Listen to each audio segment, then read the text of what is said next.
Russia has accused Ukraine of trying to assassinate President Vladimir Putin. The Kremlin has further said that Russia reserves the right to retaliate. Kyiv has denied the accusation. It said that the Kremlin will use this incident as a pretext to launch new attacks in Ukraine.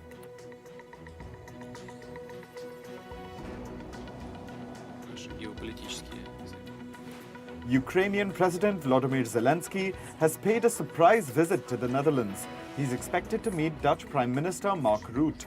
Ahead of this, Zelensky visited Finland. He participated in a summit gathering of the leaders of the 5 Nordic nations.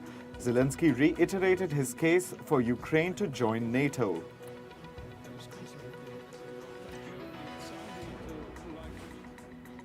NATO is planning to open a liaison office in Japan. This will be the first office in Asia to facilitate consultations in the region. The liaison office aims to facilitate discussions with NATO's security partners, including South Korea, Australia, and New Zealand. The office is due to open next year in Tokyo.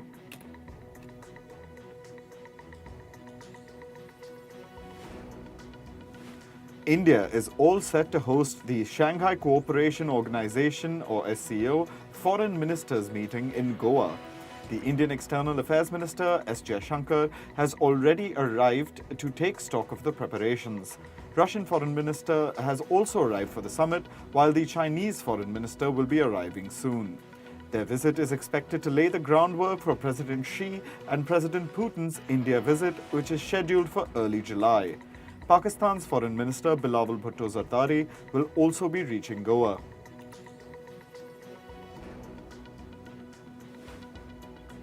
China and Myanmar have agreed to deepen cooperation in various fields to promote development. This happened during the Chinese Foreign Minister's trip to Myanmar. China said that it respects Myanmar's sovereignty and territorial integrity. China has also said that it will implement aid projects in Myanmar to improve people's livelihood.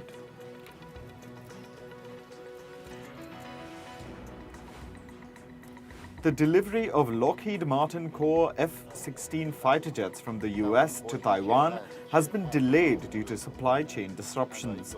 Taiwan's defense minister has said that the island has asked the US to make up for deficiencies. In 2019, the US approved the sale of the F-16Vs to Taiwan.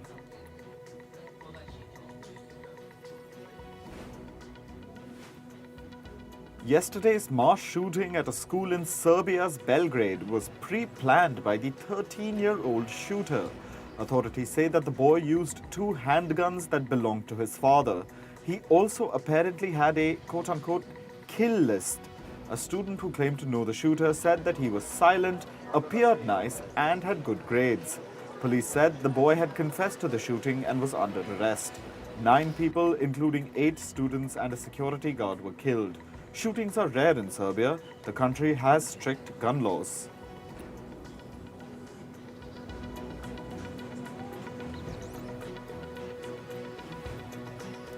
Meanwhile, another shooting has taken place in the US, this time in the state of Georgia. The shooting happened at a medical facility. 1 person was killed and 3 were injured. Authorities arrested the suspect after an 8-hour-long chaotic manhunt. The suspect is a 24-year-old former Coast Guard.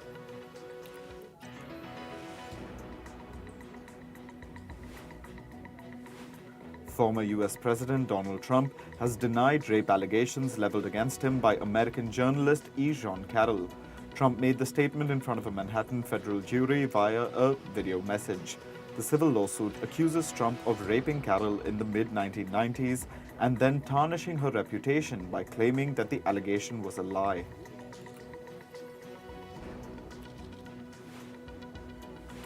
Hundreds of migrants made their way to an immigration station at Mexico's southern border.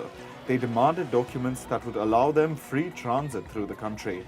Desperate migrants forcibly tried to get ahead in line to obtain the document. They will use the transit documents to make their way to the US. Even if they fail to get into the US, the transit documents will help them. Under the Title 42 policy, Mexico has been accepting migrants with transit documents who are deported from the US.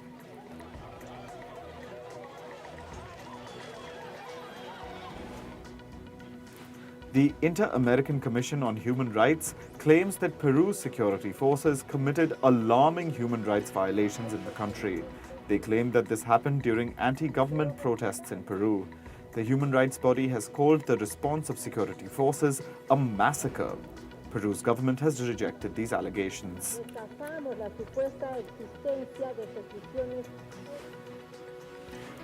A protest broke out in Hungary against a new law. The law aims to eliminate teachers' public servant status. Protesters fear that the legislation would increase teachers' workload. The protest was held right outside Prime Minister Viktor Orban's office. Hungarian police used tear gas on teen protesters and detained 5 people. This is the latest in a series of demonstrations held over the past year to demand better working conditions for teachers.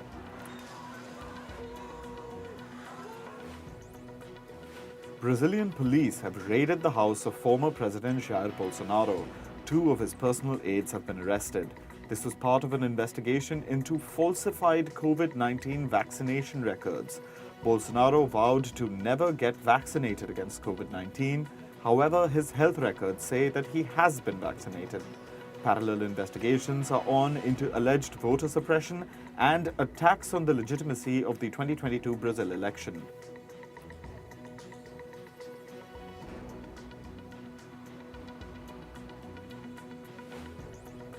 The defense minister of Burkina Faso has denounced what he calls an international coalition against his country. He has alleged that there had been violations of the country's airspace. The country's intelligence agency has said that the killing of civilians in April was carried out by fighters dressed as soldiers.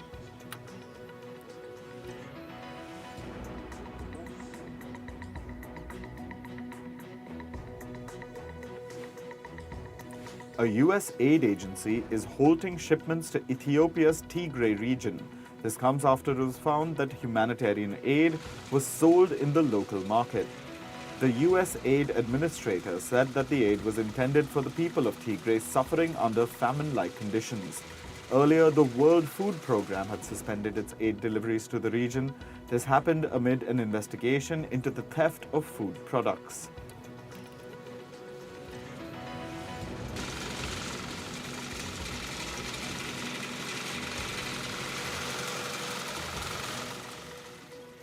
Heavy rains have triggered floods and landslides in the East African nations of Rwanda and Uganda. At least 129 people have been killed in Rwanda and 6 in Uganda. The governor of Rwanda's western province has said that the banks of the river Sebeya have burst. The 2 nations have been experiencing heavy rains since late March.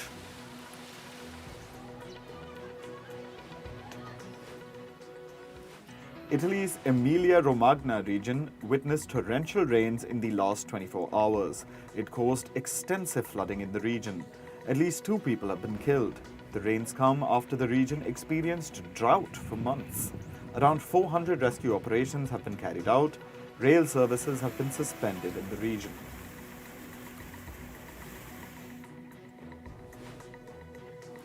Climate activists disrupted an annual general meeting of Barclays.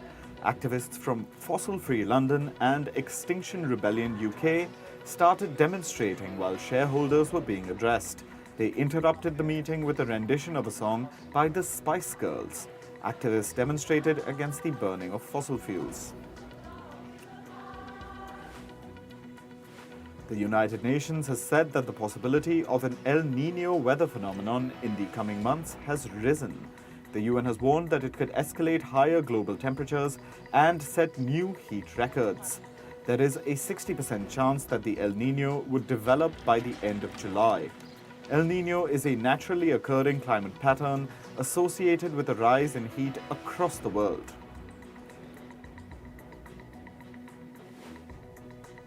A new report has said that Australia may be engaged in over-mining. It says that the country could be digging up more critical minerals than necessary. The report's researcher said, and I quote, "Extracting these key transition materials will cause significant social and environmental damage if we don't manage it correctly." This comes as the government prepares a strategy to counter China's dominance of minerals.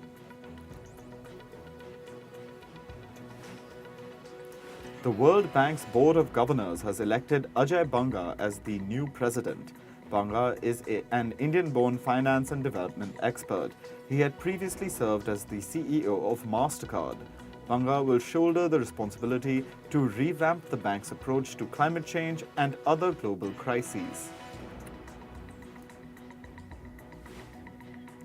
US-based bank PacWest Bank is exploring strategic options for its business. This could include a potential sale or raising capital for its operations.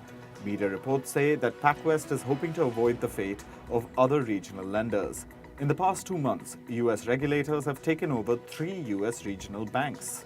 It's widely seen as the worst financial collapse since 2008.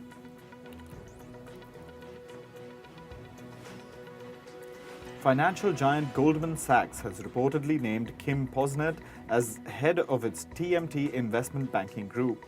As the TMT head, she will oversee deals in the areas of technology, media, and telecommunications. Posnet had joined Goldman in 2005. She has served in various capacities ever since. Her appointment comes as the bank undertakes a broad shake-up within its ranks. The US Federal Reserve has raised its benchmark interest rates by 25 basis points. This has put the rates within the range of 5 to 5.25%.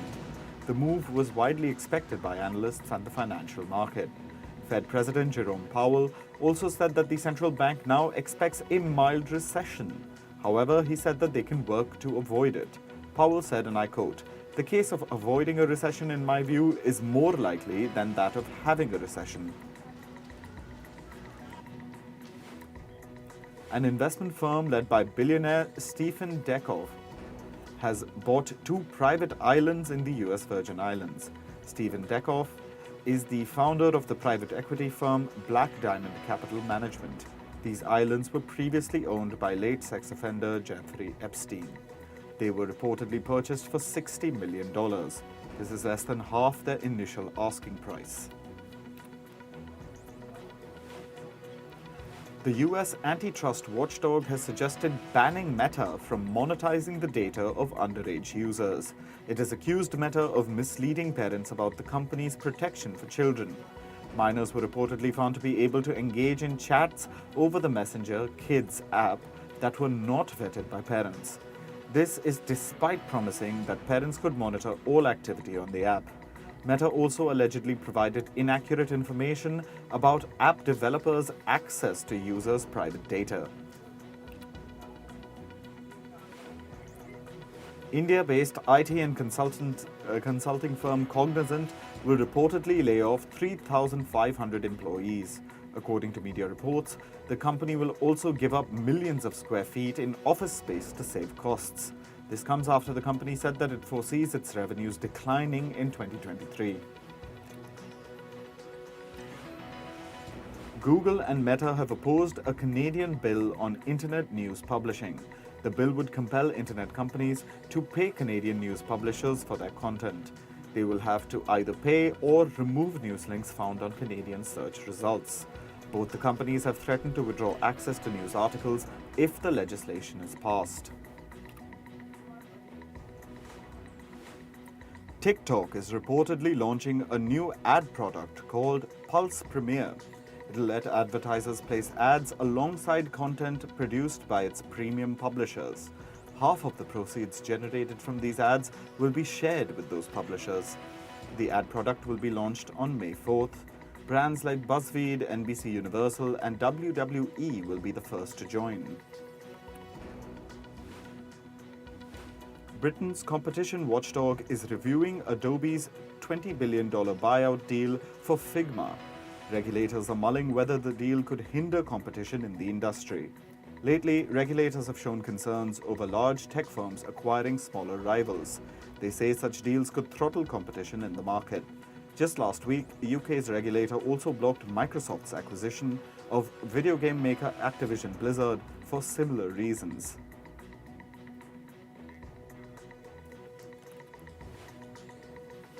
Now over to the world of sports. In the ongoing IPL tournament, Mumbai Indians registered their 5th win in style. They defeated Punjab Kings by 6 wickets in a high-scoring thriller in Mohali on Wednesday. Ishan Kishan and Suryakumar Yadav added a match-winning 116 runs for MI in the huge 215-run chase. Ishan scored 75 of 41 balls before getting out to Arshdeep Singh. Suryakumar scored 66 of 31 balls. Sunrisers Hyderabad will take on Kolkata Knight Riders this evening. It'll be at Hyderabad's Rajiv Gandhi International Stadium. SRH will look to continue their winning momentum, the momentum they achieved by defeating Delhi Capitals at the Arun Jaitley Stadium last Saturday. On the other hand, Kolkata Knight Riders have been able to win only 3 out of the 9 matches they've played so far. The match will begin at 7:30 p.m. IST. In football, Manchester City's Erling Haaland has broken the record for the most goals scored in a single Premier League season on Wednesday. This was during Man City's 3-0 rout of West Ham last night. The Norwegian goal machine's chipped finish from a Jack Grealish pass in the 70th minute took him to 35 goals. With the crucial goal, Haaland has now passed the record he had shared with EPL legends Alan Shearer and Andy Cole. Both Shearer and Cole set their tallies in 42-game seasons, though. Haaland has 5 more games to extend the record. Spanish giants Real Madrid are closing in on signing highly touted Borussia Dortmund and English midfielder Jude Bellingham. Negotiations are said to be in advanced stages. 19-year-old Bellingham is already seen as one of the most talented players in world football. England's Manchester City are also interested in signing the teenager. Manchester United's manager Erik ten Hag has said that the Red Devils cannot afford to become complacent. Ten Hag's comments come as the club is looking to end their campaign by securing a spot in next season's Champions League. United are 4th in the Premier League table at present. They are 7 points ahead of 5th-placed Liverpool, who have played a game more. Ten Hag's team still have 6 league games left. Lionel Messi could resurrect his long-standing rivalry with Cristiano Ronaldo in Saudi Arabia. Messi is set to leave Paris Saint-Germain at the end of the current season. The 35-year-old is reportedly discussing a world record transfer with the Saudi government. According to media reports, the deal is pegged at a staggering $354 million per year.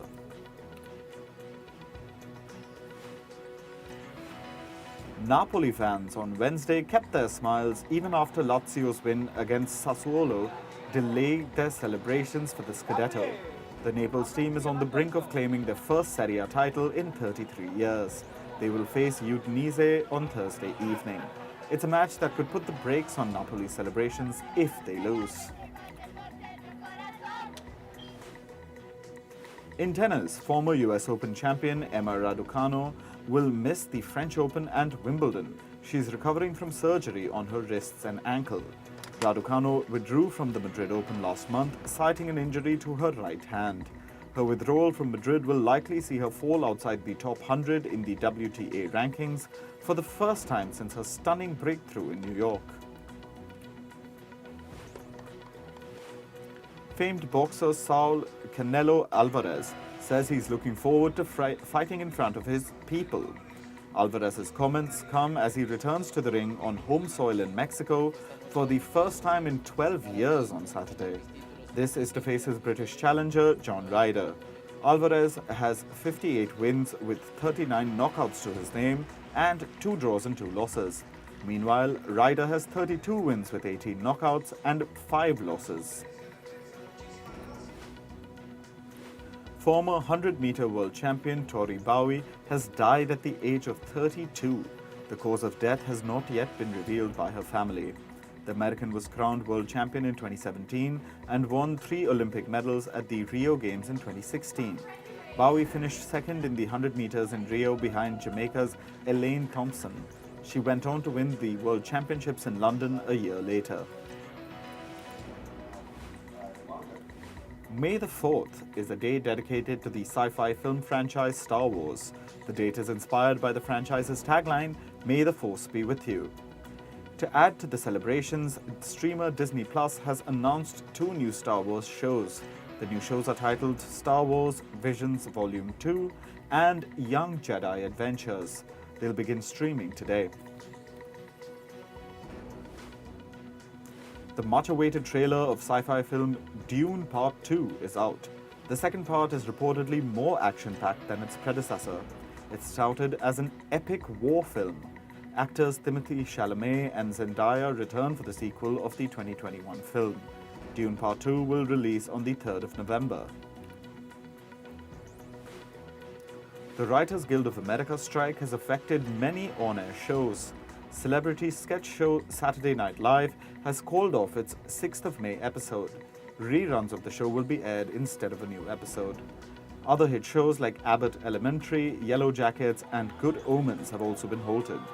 The writers' strike began on the 2nd of May. The writers are demanding better compensation. Hollywood A-listers have come out in support of the Writers Guild of America's strike. Rapper Snoop Dogg has expressed his concern over the streaming models. He said that despite the huge number of streams, there is no money. Producer Shonda Rhimes has also spoken up for the writers. She said that the writers being unable to make livable wages is a big problem. Fantasy drama series Sweet Tooth has been renewed for a 3rd and final season. The television show is based on the DC Comics title of the same name. The production for the final season has been completed in New Zealand. The show will stream on Netflix. Actor Michael Douglas will be given an honorary Palme d'Or at the Cannes Film Festival. He'll receive the Lifetime Achievement Honor for his brilliant career as well as his engagement for cinema. The award ceremony will take place on the opening day of the festival on the 16th of May. Actor Jamie Foxx has released his first statement since his sudden hospitalization in April. Foxx posted a public statement on Instagram which read, "Appreciate all the love, feeling blessed." It was earlier reported that the 55-year-old actor suffered a stroke while shooting for a film in Atlanta in the US. The Rock and Roll Hall of Fame has announced its class of 2023. Singers George Michael and Sheryl Crow are among the 13 new inductees. Veteran country music legend Willie Nelson is also on the list. The induction ceremony and concert will take place on the 3rd of November in the US. Rock band Aerosmith have announced their farewell tour. The final tour will begin on the 2nd of September. The 40-day North American tour will kick off in Philadelphia. The final show will take place in Montreal in Canada on the 26th of January.